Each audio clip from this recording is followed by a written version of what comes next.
আসসালামু আলাইকুম my dear students, আশা করি ভালো আছো। আমরা পারমুটেশনের একটা বা দুইটা ক্লাস নিয়েছিলাম। আজকে আমি তারপর থেকে আরেকটা সেশন তোমাদেরকে দিচ্ছি। এখানে আজকে আমি তোমাদেরকে দেখাবো যে n সংখ্যক ভিন্ন ভিন্ন জিনিস থেকে প্রতিবারে যদি আমরা r সংখ্যক জিনিস নেই তাহলে তাদেরকে নিয়ে কতগুলো বিন্যাস তৈরি করা যাবে। এটা একটা খুব ইম্পর্টেন্ট একটা উপপাদ্য। পারমুটেশন করতে গেলে এই উপপাদ্য ছাড়া আমরা কোনোভাবেই চলতে পারি না। আর এটা বোঝার জন্য আমাদের গণনার যোজন বিধি এবং গণনার গুণন বিধি খুবই কাজে লাগবে, যেটা আমরা গত ভিডিওতে তোমাদেরকে দেখিয়েছি। যারা এখনও সেটা দেখোনি তো সেটা তোমরা দেখতে পারো। তাহলে মাই বয়, আমাদের প্রথম টার্গেট হলো যে আমরা থিওরেমটা একটু লিখি।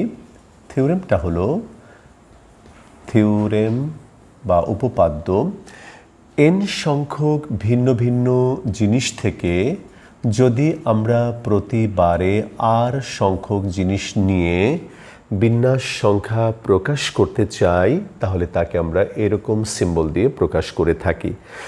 NPR এটা মানে হলো number of permutation of n different things taken R at a time, অর্থাৎ n সংখ্যক ভিন্ন ভিন্ন জিনিস থেকে প্রতিবারে r সংখ্যক জিনিস নিয়ে যদি আমরা বিন্যাস করি তাহলে কতগুলো বিন্যাস পাবো সেটাকে আমরা এই সিম্বল দিয়ে, এই নোটেশন দিয়ে প্রকাশ করব।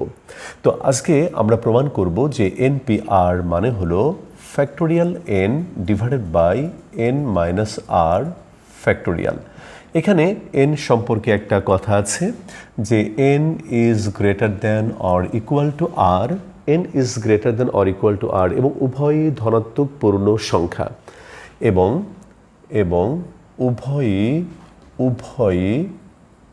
উভয়ই ধনাত্মক পূর্ণ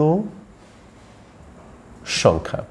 তবে মনে রাখতে হবে r এর ভ্যালু কোনো একটা বিশেষ অবস্থায় 0 হতে পারে। তাহলে n হলো সবসময় r এর চেয়ে বড় হবে অথবা n এবং r ইকুয়াল হতে পারে। উভয়ই ধনাত্মক পূর্ণ সংখ্যা, তবে কখনো কখনো বিশেষ কোনো অবস্থায় r এর ভ্যালু 0 হতে পারে। তাহলে মাই বয়, এটা আমরা আজকে প্রমাণ করব। এখন এটা প্রমাণের জন্য তুমি খেয়াল করে দেখো মাই ডিয়ার স্টুডেন্টস, তোমার হাতে মনে করো তিনটা জিনিস আছে। একটা হলো তোমার পেন, আর একটা হলো তোমার বুক, আর একটা মনে করো একটা খাতা আছে।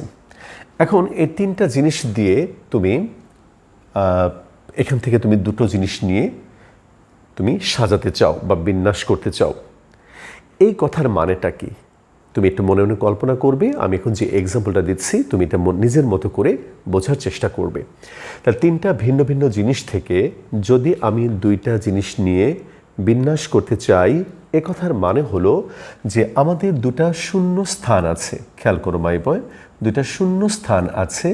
আমি এখন এই দুটো শূন্য স্থানকে এই তিনটা জিনিস দিয়ে যতভাবে পূরণ করতে পারবো, এটা মানে যে কথা, আর তিনটা জিনিস থেকে দুইটা করে নিয়ে যতভাবে বিন্যাস করতে পারবো তা একই কথা।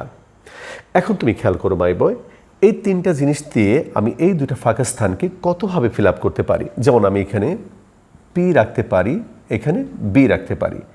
আবার খেয়াল করো মাই বয়, আমি কিন্তু এখানে এই দেখো এদিকে যদি উল্টা দেই, এখানে B আর পরে হলো তোমার P। তাহলে কয়টা বিন্যাস হলো? দুইটা। দেখো দুইটা ফাঁকা স্থানকে আমি প্রথমে পেন, তারপরে বুক, অথবা বুক তারপর পেন। আমি এটাকে সাজাতে পারি এইভাবে, দেখো বুক এবং এইখানে খাতা, এবং এটাকে আমি লিখতে পারবো খাতা আগে বুক পরে। এই দেখো তাহলে কয়টা হলো মাই বয়? চারটা। একটা, দুইটা, তিনটা, চারটা। এবার তুমি দেখো আমি এখানে প্রথমে পেন রাখতে পারি, পরে আমি খাতা রাখতে পারি, আবার প্রথমে খাতা পরে আমি পেন রাখতে পারি। তাহলে মাই বয় তুমি দেখো আমি দুইটা শূন্য স্থানকে তিনটা ভিন্ন ভিন্ন জিনিস দিয়ে কতভাবে ভরাট করতে পারলাম, কতভাবে ফিল আপ করতে পারলাম। তাহলে আমি 6 ভাবে ফিল আপ করতে পারলাম। তুমি এই দুইটা স্থান মনে করো, প্রত্যেকটা কেসকে দুইটা স্থান মনে করো, এই দুইটা স্থানকে এই 3টা জিনিস দিয়ে আমি মোট 6 উপায়ে সাজাতে পারি। তাহলে 3টা জিনিস দিয়ে, ভিন্ন ভিন্ন জিনিস দিয়ে দুইটা ফাঁকা স্থানকে তুমি যত উপায়ে পূরণ করতে পারবে, এ কথার অর্থ যা। আর 3টা জিনিস থেকে 2টা নিয়ে, দেখো আমি আলাদাভাবে করে দেখাই, 3টা থেকে 2টা করে নিয়ে আমি কতভাবে বিন্যাস করতে পারবো। এই দেখো মাই বয়, পি বি অথবা বি পি। আবার দেখো বি কে অথবা কে বি, অথবা তুমি দেখো পি কে কে পি। তাহলে 3টা থেকে 2টা নিয়ে আমি বিন্যাস করতে পারবো 6 ভাবে। এটার অর্থ যা। আর 2টা শূন্য স্থানকে এই 3টা ভিন্ন ভিন্ন জিনিস দিয়ে যতভাবে পূরণ করতে পারবো, তার অর্থ তা। তাহলে মাই বয়, যদি তোমাকে 3টা জিনিস থেকে 2টা করে নিয়ে বিন্যাস করতে বলে, আমি আবারও কিন্তু কথাগুলো রিপিট করছি, তাহলে এই কথার মানে হলো যে 2টা শূন্য স্থানকে তুমি 3টা জিনিস দিয়ে, ভিন্ন ভিন্ন জিনিস দিয়ে যতভাবে পূরণ করতে পারবে, এটা মানেই হলো 3টা জিনিস থেকে 2টি করে জিনিস নিয়ে প্রাপ্ত বিন্যাস সংখ্যার সমান। আশা করি তোমরা এই ব্যাপারটা বুঝতে পেরেছো। অবশ্যই তোমরা আমাকে জানাবে, যদি কোনো প্রবলেম হয় আমি এগুলো আবার রিভিউ করব। এবং আমরা খুব শীঘ্রই এই আমাদের ক্লাসগুলোর উপরে তোমাদের একটা ওপেন একটা কোয়েশ্চেন আনসারের সেশন আমরা নেব। আমি এটা বলবো, তখন তোমরা কোয়েশ্চেনগুলো পাঠাবে, আমি সেগুলো নিয়ে ডিসকাস করব। তাহলে মাই বয়, এখন ব্যাপারটা হলো যে আমি এখন আমাদের মূল উপপাদ্যে ফিরে আসি, যে এন সংখ্যক জিনিস থেকে, তাহলে তুমি এটা খেয়াল করো মাই বয়, আমি এন সংখ্যক জিনিস থেকে আর সংখ্যক জিনিস নিয়ে বিন্যাস তৈরি করতে চাই। তাহলে আমার এখানে ফাঁকা শূন্যস্থান আছে আর সংখ্যক, এই যে এরকম ফাঁকা শূন্যস্থান আছে আর সংখ্যক। কারণ একটুকে তুমি বলেছো যে যখন তুমি 3টা থেকে 2টা নিয়ে বিন্যাস করতে চাও, তখন তোমার এখানে 2টা ফাঁকা শূন্যস্থান ছিল, এখানে 2টা শূন্যস্থান ছিল, এবং তাকে তুমি 3টা জিনিস দিয়ে ফিল আপ করেছো। তাহলে এখন যেহেতু তুমি এন সংখ্যক জিনিস থেকে আর সংখ্যক জিনিস নিয়ে বিন্যাস করতে চাও, তাহলে এইবার তোমার ফাঁকা স্থান আছে আর সংখ্যক এবং জিনিস আছে তোমার এন সংখ্যক। তাহলে এখানে তোমার আর সংখ্যক শূন্যস্থান আর এন সংখ্যক জিনিস আছে। মনে করো তুমি একটা ক্লাসরুমে বসো, যে স্কুলে বা যে কলেজে তুমি পড়ো, তোমার 100 জন স্টুডেন্ট আছে, আর আমাদের মনে করো ভেতরে মনে করো 60টা সিট আছে, ধরে নিলাম। এখন রুমের তালা খুলে দেওয়া হলো, সবাই হুড়মুড় করে ক্লাসে ঢুকে পড়লে প্রথম শূন্য স্থানটিতে এই 100 জন স্টুডেন্টকে দিয়ে আমি কত উপায়ে ভরাট করতে পারবো বা কত উপায়ে ফিল আপ করতে পারবো। একটু চিন্তা করো মাই বয়, 100 জন স্টুডেন্টকে দিয়ে প্রথম শূন্য স্থানটিকে আমি 100 উপায়েই পূরণ করতে পারবো, কিন্তু বসবে কিন্তু একজন। পূরণ করতে পারবো কতভাবে? 100 উপায়ে। বসবে কয়জন? একজন বসলো। এখন অবশিষ্ট স্টুডেন্ট থাকে আমাদের 99 জন। এই 99 জন স্টুডেন্টকে দিয়ে দ্বিতীয় শূন্যস্থানকে আমি পূরণ করব 99 উপায়ে। আশা করি বুঝতে পেরেছো। তাহলে প্রথম স্থানটা হলো তোমার 100 উপায়ে, বাকি 99 জনকে দিয়ে দ্বিতীয় শূন্যস্থানটিকে পূরণ করব আমি 99 উপায়ে। তাহলে এখন যদি আমি প্রশ্ন করি মাই বয়, যে 100 জন স্টুডেন্টকে দিয়ে এই প্রথম দুটি শূন্যস্থান কত উপায়ে পূরণ করা যাবে, তাহলে মাই বয় এখানে আমাদেরকে গণনার গুণন বিধি অ্যাপ্লাই করতে হবে। তাহলে কত হবে? 100 × 99। হয়তো অনেকেই বুঝতে পারোনি, আমি জিনিসটাকে আরেকটু খোলাসা করে বলি। মনে করো তোমার 100 জন বন্ধুর মধ্যে কোনো একজন বন্ধুর নাম হলো রাজীব। তাহলে প্রথমে সে রাজীব বসলো। এখন দ্বিতীয় শূন্যস্থানে বসতে পারে মনে করো সজীব, তারপর রাজীবের সাথে বসতে পারে মনে করো আরিফ, রাজীবের সাথে বসতে পারে মনে করো খালেদ, রাজীবের সাথে বসতে পারে মনে করো ওয়ালিদ, রাজীবের সাথে বসতে পারে। এরকম করে দেখো আমি 99টা কেস তৈরি করব, রাজীব প্লাস আরেকজন, কারণ আমার এখানে 99 জন স্টুডেন্ট বাকি ছিল। তাহলে এক রাজীবের জন্য দ্বিতীয় শূন্যস্থানটাকে পূরণ করতে পারবো 99 উপায়ে।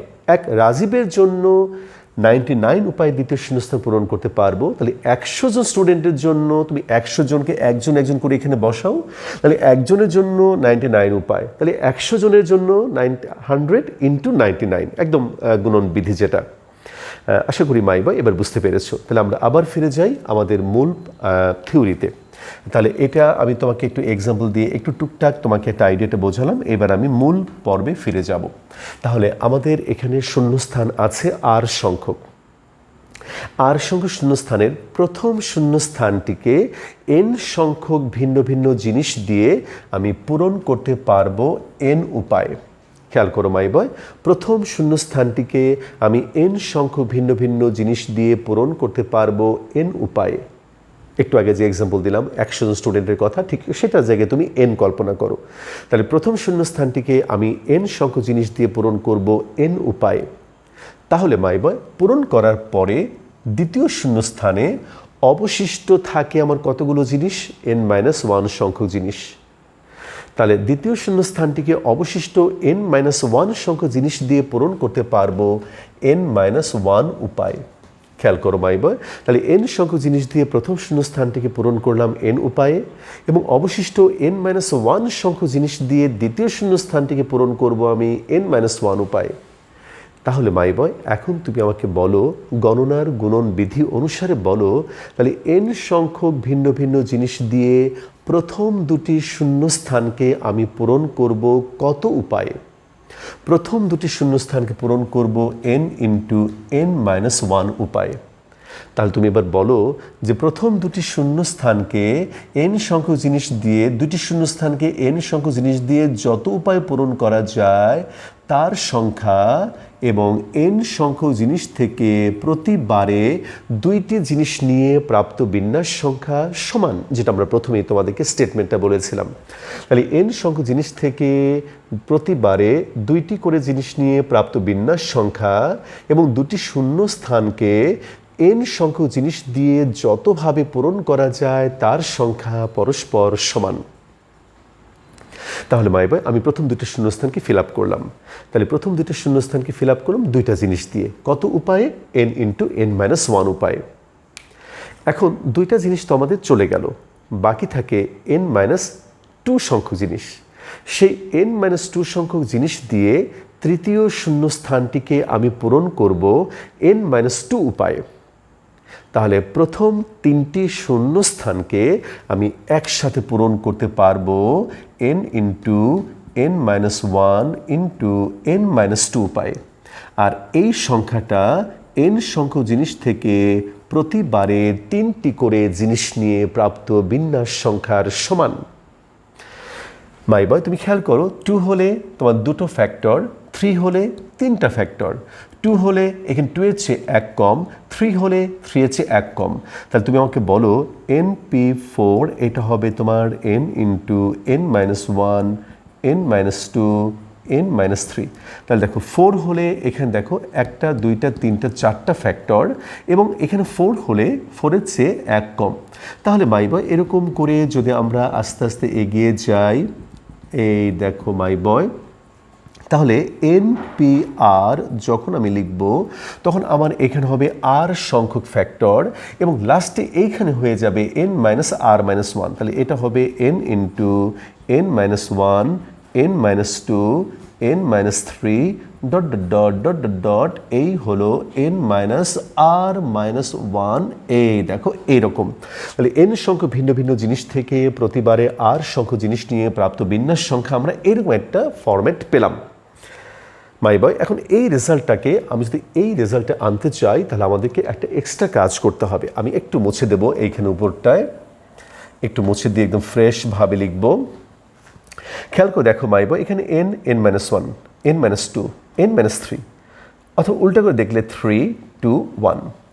আবার দেখো এইভাবে দেখো 1 2 3, তাহলে 1 2 3 এক করে বৃদ্ধি পাচ্ছে।